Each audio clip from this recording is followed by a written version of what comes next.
Welcome to online class. Today we will continue your chapter number 8 of civics, a shirt in the market.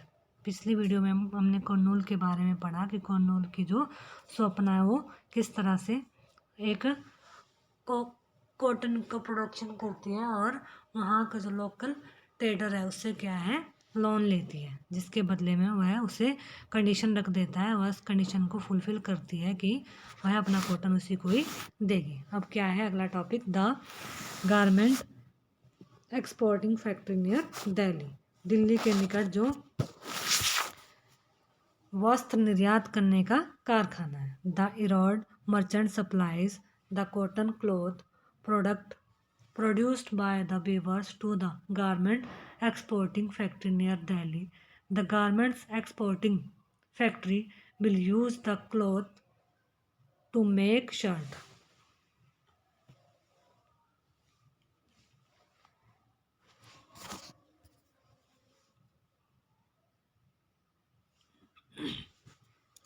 The shirt will be exported to foreign buyers. Among the foreign buyers are business person from the US and Europe who run a chain of stores.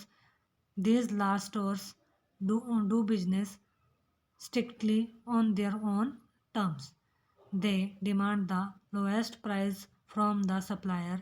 In addition, they set high standard for quality of production and timely delivery. Any defects or delay in delivery is dealt with strictly, so the exporter try his best to meet the condition set by these powerful buyer.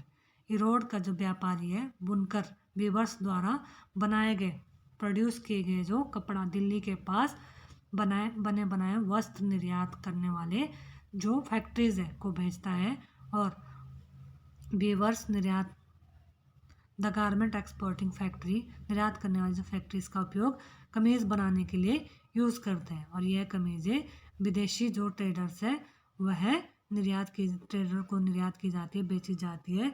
और कमीज़ों को विदेशी ग्राहक America, Europe के ऐसे व्यवसायी भी है जो स्टोर्स की श्रृंखला चलाते हैं। और ये बड़े बड़े स्टोर्स के स्वामी केवल अपनी जो इनकी शर्तें होती है उस पर ही रखते हैं, इसलिए निर्यातक इन शक्तिशाली ग्राहकों द्वारा क्या है और ये प्राइस भी लो कर देते हैं। निश्चित की गई शर्तों को वर्षा पूरा करने की है हमेशा क्या करते रहते हैं, कोशिश करते हैं कंडीशंस को पूरा करने के लिए।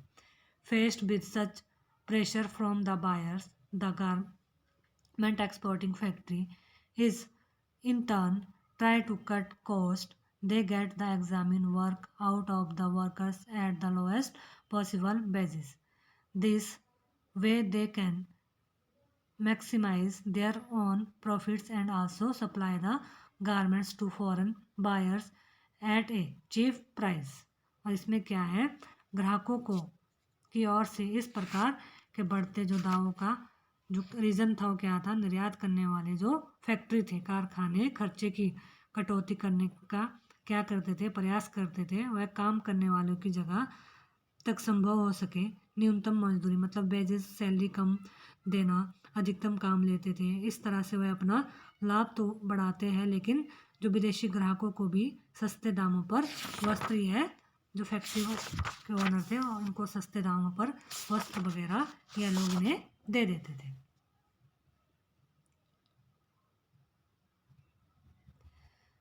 The Impex garment factory has 70 workers. Most of them are women. जो एक इम्पैक्स गारमेंट फैक्ट्री उसमें 70 वर्कर्स है जिसमें ज़्यादातर महिलाएं हैं। Most of these workers are employed on a temporary basis. और सारे क्या है, टेम्परेरी बेस पे वर्कर रखे गए हैं। This mean that whenever the employer feels that a worker is not needed the worker can be asked to leave. मतलब इसका मीनिंग ये है कि वर्कर्स की उनको आवश्यकता नहीं है, वह उन्हें किसी भी टाइम फैक्ट्री से निकाले जा सकते हैं। Workers wages are fixed according to their skill. और उनके स्किल के अकॉर्डिंग उनके जो तनख्वाह वो फिक्स होती है। The highest paid among the workers are the tailors who get about 3000 per month. जो हाईएस्ट होता था वो टेलर के लिए दिया जाता था जो 3000 था। Women are employed as helpers for thread cutting, buttoning, ironing and packing. This jobs have the lowest wages. और वुमेन का काम था प्रेस करना, उन शर्ट में बटन लगाना, ठीक है, और जो धागे रह जाते उनकी कटिंग करना, और उनकी जो तनख्वाह होती थी वो बहुत ज़्यादा कम होती थी। आयरनिंग की पर पीस, एक शर्ट पे अगर प्रेस की तो उसके मिलेंगे 1.5 रुपये, और चेकिंग के लिए 2000। थ्रेड कटिंग अबाउट बटनिंग, और के साथ बटनिंग मतलब 1500 रुपये उनकी सैलरी होती थी। The shirt in the United state, और संयुक्त राज्य अमेरिका में वह कमीज़ किस तरह जाती है। A number of shirt are on display at a large cloth shop in the United State and are priced at $26, that is each shirt sells for $26 और around 18,000 1800 use the diagram show in the margin to fill in the blanks below। इसमें क्या है कि संयुक्त राज्य America के कपड़ों की बड़ी दुकान पर बहुत सी कमीजें होती दिखाई देती है और इनकी कीमत $26 रखी गई है। अर्थात हर जितने एक कमीज की कीमत क्या है $26, यानी कि 1800 रुपये में बेची जाएगी। यूज द डायग्राम बनाया गया है, तो इसमें क्या है, the business person purchase the shirt from the garment export in Delhi for, मतलब कितने रुपए में खरीदेगा इसके बारे में बताया गया है, ठीक है। The garment export sold the shirt at 300 per piece. The cloth and other raw materials cost him 100 per shirt. The workers wages cost another 25 per shirt. This cost of running his office came to 25 per shirt. Can you calculate the profit per shirt for the garment export? मतलब वस्त्र का जो क्या करते थे, निर्यातक थे यह लोग, 300 रुपये प्रति कमीज के हिसाब से कमीजें बेची, और कपड़ा व कमीज में लगने वाले अन्य कच्चे माल का मूल्य 25 रुपये कमीज पर कार्यालय चलाने खर्च करने के 25 के हुआ। तो क्या आप वस्त्र निर्यातक को प्रति कमीज पर मिलने वाला जो बेचता है क्या कितना लाभ उसको होगा। Who are the gainer in the market, मतलब बाजार में लाभ कमाने वाले कौन है, गेन कौन करता है। A chain of market links the producer of cotton to the buyer at the supermarket. Buying and selling takes place at every step in the chain. Let us recall who were the people who were involved in this process to buying and selling. Did they all gain as much? There were people who made profit in the market and there were some who did not gain as much from his buying and selling. Despite their having toiled, toiled very hard, they earned little. Can you place them in the table shown here? इसमें क्या है, बाजारों की जो श्रृंखला chain रुई के producer से लेकर कॉटन के प्रोडक्शन से लेकर सुपरमार्केट की खरीदारी से जोड़ देती है, और इस चेन में हर कड़ी पर खरीदना और बेचना होता है। और फिर से याद करें कि वह कौन से लोग हैं जो खरीदने और बेचने की प्रोसेस में इसमें शामिल होते हैं, और क्या उन सभी को समान रूप से प्रॉफिट हुआ है या लाभ की अलग अलग हुआ है। कुछ लोगों ने बाजार में लाभ कमाया जबकि कुछ को खरीदने बेचने से कुछ खास लाभ हासिल नहीं हुआ। बाद में परिश्रम उन्हें बहुत कम कमाया। क्या आप इस तालिका में उन्हें दर्शा सकते हैं जो सामने दी गई ये वाली, कि किन्होंने किसको ज़्यादा प्रॉफिट हुआ और किसको कम प्रॉफिट हुआ है। अब क्या, मार्केट एंड इक्वलिटी, बाजार और समानता। इसमें क्या है, the foreign business person made huge profit in the market compare to this the garment exporter made only moderate profits. On the other hand, the earnings of the workers at the garment export factory are barely enough to cover their day-to-day needs. Similarly, we saw the small cotton farmer and the weaver at Erode put in long hours of hard work, but they did not get a fair price in the market for what they produced. The merchants of traders are somewhere in between. Compared to the beavers, they have earned more, but it is still much less than the exporter. Thus, not everyone gain equally in the market. Democracy is also about getting a fair wage in the market. What her whether it is Kanta or Swapna, if families don't earn enough, how would they think of themselves as equal to others? इसमें क्या है, विदेशी व्यापार बाजार से अधिक ज़्यादा profit कमाते हैं और उनके अकॉर्डिंग जो वस्त्र निर्यातक का लाभ क्या होता है, मध्यम श्रेणी का होता है, मॉडरेट होता है। और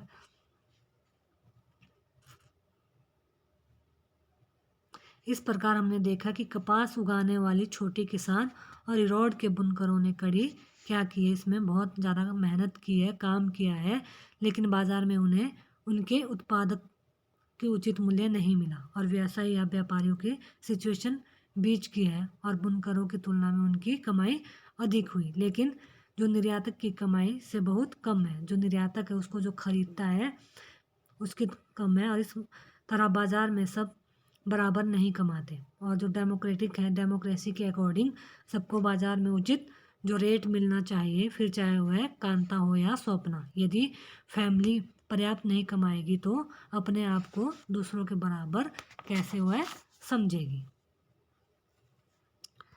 on one hand the market offers people opportunities for work and to be able to sell things that they grew or produce। इसमें क्या है, एक और बाज़ार लोगों को काम करने और उन चीज़ों को बनाने और बेचने के क्या है अपॉर्चुनिटीज़ देता है जो वह प्रोड्यूस करते हैं। It could be the farmer selling cotton और द वीवर्स प्रोड्यूसिंग क्लोथ। इसके अकॉर्डिंग कौन कौन आते हैं, बुनकर, किसान यहाँ रुई बेच सकता है और बुनकर अपना बनाया हुआ कपड़ा। दूसरी ओर क्या है, it could be the farmer selling cotton और the on the other hand it is usually the rich and the powerful. ये एक सुपरमार्केट की इसमें फ़ोटो दी गई है जिसमें हर प्रकार के आपको वस्त्र मिलते हैं। That get the maximum earning from the market. और इसमें क्या है कि दूसरी ओर बाजार से धनवान और पावरफुल लोग ही हैं, पराए सर्वाधिक जो प्रॉफिट कमाते हैं, कमाई करते हैं, वह लोग कौन से हैं। These are the people who have money and own the factories, the large shop, large land holdings etcetera. ये लोग हैं जिनके पास क्या है, पैसा है, अपनी फैक्ट्रीज है और बड़ी बड़ी अपनी शॉप्स और ज़मीन है। The poor have to depend on the rich and the powerful for various things. और जो गरीब लोग हो बहुत सारी चीज़ों के लिए हम पावरफुल शक्तिशाली लोग और धनी लोगों के ऊपर डिपेंड करते हैं। They have to depend for loans as the in the case of Swapna the small farmer. जैसा कि स्वप्ना के केस में वह स्मॉल फार्मर है तो उसे लोन लेना पड़ा। For raw materials and marketing for the their goods viewers in the putting out system and most often for employed worker at the garment factory. Because of these dependence, the poor are exploited in the market. There are ways to overcome these, such as forming cooperatives of producers and ensuring that laws are followed strictly. In the last chapter, we will read about how one such fish workers cooperative was started on the तावा river. जैसा कि क्या है, इस निर्भरता के कारण बाजार में गरीबों को क्या है एक्सप्लॉयटेशन होती है और इन प्रॉब्लम्स को सुलझाने के लिए, इन प्रॉब्लम को फेस करने के लिए, इनका रास्ता वे बनाने के लिए है जैसे प्रोड्यूसर मिलकर सहकारी संस्थाएं बनाएं और कानूनों का क्या है स्ट्रिक्टली यूज़ इम्प्लीमेंटेशन हो और उसका पालन हो। अंतिम जैसे कि पिछले चैप्टर में अब पढ़ेंगे हम कि तावा नदी और मछुआरों ने कैसे एक जो क्या है ऑर्गेनाइजेशन कोऑपरेटिव स्टार्ट किया अपने राइट को लेकर। तो ये था हमारा chapter number 8, shirt in the market की एक शर्ट किस तरह से मार्केट में जाती है, किसको प्रॉफिट होता है, किसको कैसे बनती है, इस सब चीज़ों के बारे में हमने इस चैप्टर में पढ़ा। इसके साथ हमारा चैप्टर नंबर 8 ख़त्म होता है। नेक्स्ट वीडियो में हम चैप्टर नंबर 9 स्टार्ट